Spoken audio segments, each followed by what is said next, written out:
നമുക്കറിയാം ages of calcification and eruption of permanent ടീത്തിൽ first മോളാറാണ് കാൽസിഫിക്കേഷൻ അറ്റ് ബർത്ത്. എറപ്റ്റ് ചെയ്യുന്ന 6 ഇയറിലാണ്. കാൽസിഫിക്കേഷൻ കംപ്ലീറ്റ് ചെയ്യുന്നത് 9ാം വർഷത്തിലാണ്. ഫസ്റ്റ് സെൻട്രൽ ഇൻസിസർ കാൽസിഫിക്കേഷൻ തുടങ്ങുന്നത് 4ാം മാസത്തിലും എറപ്ഷൻ 7ാം വർഷത്തിലും 10ാം വർഷത്തിലാണ് കാൽസിഫിക്കേഷൻ നടക്കുന്നത്. സെക്കൻഡ് ലാറ്ററൽ ഇൻസിസർ എന്ന് പറഞ്ഞാൽ 1 വർഷത്തിലാണ് കാൽസിഫിക്കേഷൻ നടക്കുന്നത്. 8ാം വർഷത്തിൽ എറപ്ഷനും 11th ഇയറിൽ കാൽസിഫിക്കേഷൻ കംപ്ലീറ്റ് ചെയ്യും. ഫസ്റ്റ് പ്രീമോളാർ 1.5 വർഷത്തിലാണ് കാൽസിഫിക്കേഷൻ നടക്കുന്നത്. 9ാം വർഷത്തിലാണ് എറപ്റ്റ് ചെയ്യുന്നത്. കാൽസിഫിക്കേഷൻ കംപ്ലീറ്റ് ചെയ്യുന്നത് 12ാം വർഷത്തിൽ.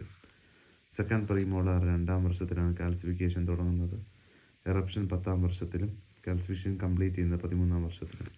കനൈനെ 4th മന്തിലാണ് എറപ്റ്റ് ബിഗിൻ ചെയ്യുന്നത്. Eruption 11 year. Calcification complete 13 year. Second molar 2.5 to 3 ഇയറിലാണ് കാൽസിഫിക്കേഷൻ ബിഗിൻ ചെയ്യുന്നത്. എറപ്റ്റ് ചെയ്യുന്നത് 12ാം വർഷത്തിലും കാൽസിഫിക്കേഷൻ കംപ്ലീറ്റ് 15ാം വർഷത്തിലും. തേർഡ് മോളാർ 8 to 10 ഇയറാണ് കാൽസിഫിക്കേഷൻ തുടങ്ങുന്നത്. എറപ്റ്റ് ചെയ്യുന്നത് 18 to 25.